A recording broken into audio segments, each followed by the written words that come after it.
dealing with continued British opposition, but for many years he had nurtured deep misgivings about war with the United Kingdom.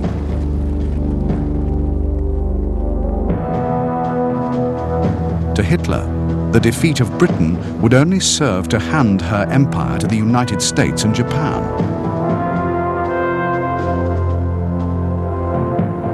Now, with the British powerless to intervene on the continent, they would surely come to some kind of arrangement. Anything else, Hitler believed, would be simply irrational.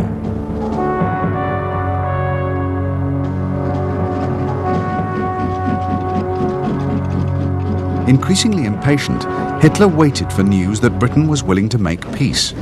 But compromise never came.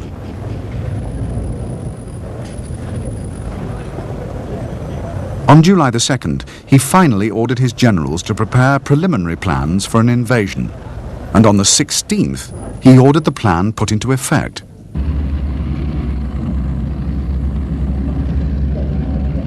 The operation, codenamed Sea Lion, was to be ready by mid-August. Yet even at this stage, Hitler was hoping that the threat of invasion itself would be enough to force the British to negotiate.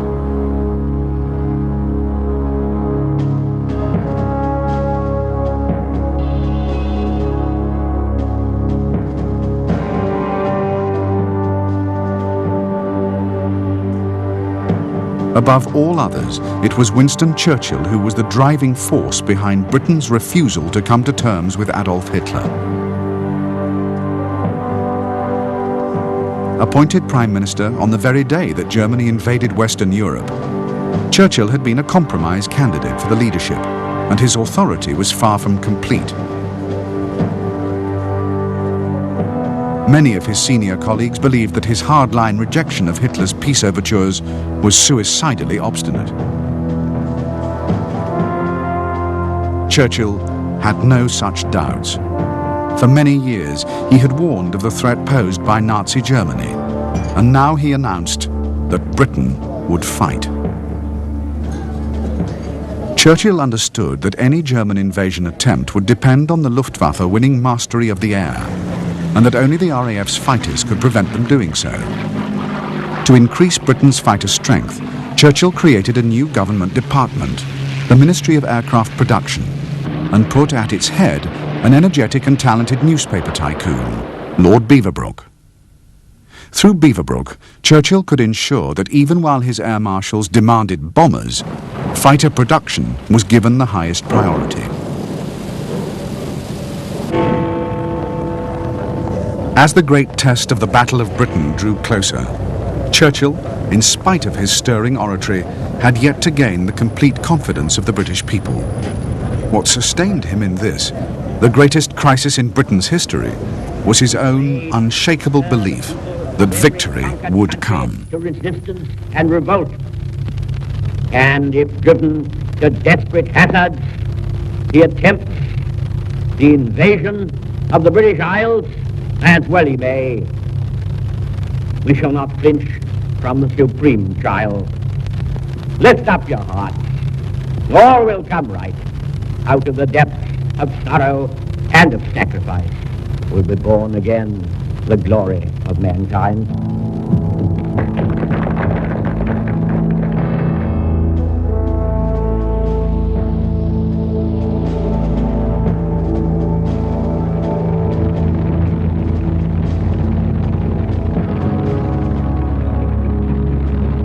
In overall command of Operation Sea Lion, the invasion of England, was Field Marshal von Rundstedt, the man who had overseen the decisive flanking drive through the Ardennes, which had won the Battle of France. The invasion plan called for 2 army groups, altogether over 250,000 men, to land on the shores of Britain.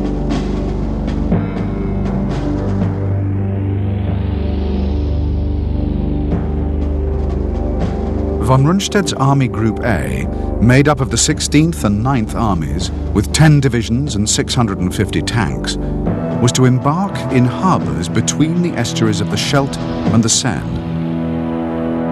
Protected at sea by U-boats and minefields, they would land on a strip of the English coast between Folkestone and Brighton. Part of the 9th Army would also land in the Isle of Wight, Portsmouth area. At the same time, parachutists would be dropped to cover the flanks of the invasion beaches. To the west, a secondary landing was to be mounted by the 6th Army of Army Group B. Sailing from Cherbourg with 3 divisions in its first wave, 6th Army, its flanks also covered by parachutists, was to land in Lyme Bay and advance northward towards Bristol and the Severn Estuary. After a week consolidating their beachheads, the invaders would push forward to take the high ground along an arc from the Thames Estuary to Portsmouth. In a second phase, London was to be cut off from the west and encircled, and the whole of southern England occupied up to a line running from the Severn to Malden in Essex.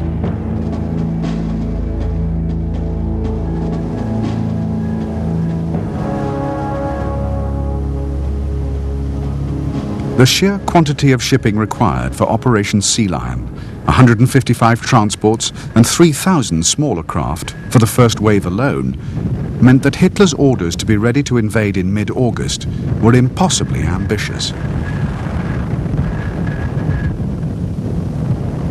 The Navy protested that assembling the ships would take until at least the middle of September, nor could it guarantee to protect the invasion flotilla from Britain's powerful home fleet.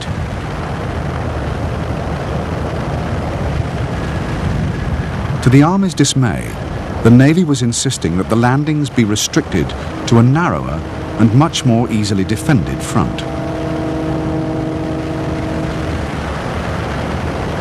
On only one subject were the German Army and Navy in full agreement. No invasion could succeed unless the Luftwaffe won complete control over the skies of southern England and the English Channel. The prospect of the invasion fleet being bombed and strafed as it crept towards England was a nightmare, and only German air power could prevent interference by the Royal Navy.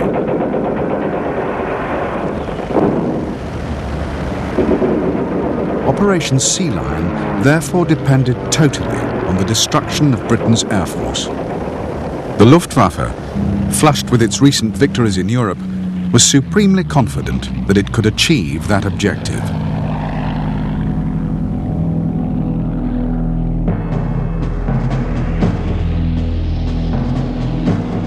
The first phase in the German air offensive was to be a series of bombing attacks on British merchant ships in the Channel, mounted from airfields in France and Belgium. Britain was to be faced with a major dilemma: send fighters to defend the convoys and have them shot down by German fighter escorts, or lose the ships. After the preliminary stage of gradually wearing down British fighter strength, the full-scale assault would begin. The Eagle Offensive would involve massive raids on RAF fighter fields and sector stations. Aircraft factories would also be hit. Within 4 days of the launch of the offensive, the Royal Air Force would have to abandon its southern airfields for sanctuary further north. Another 4 weeks would annihilate the remnants of the RAF's fighter strength. The way would be open for invasion.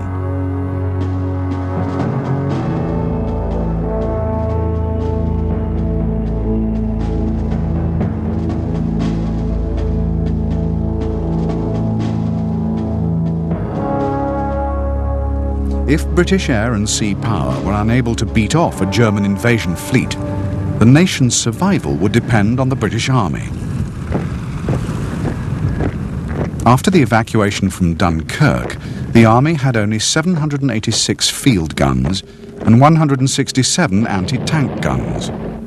There were only 2 armoured divisions, one of them incomplete, and altogether Britain had little more than 200 tanks heavy enough to take on the German panzers. The Army plan for defeating a German invasion depended heavily on infantry and on fixed defences.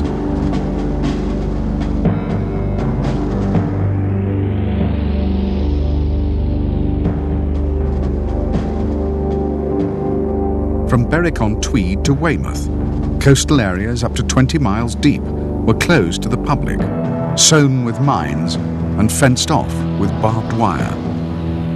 Across Britain, a series of defensive stop lines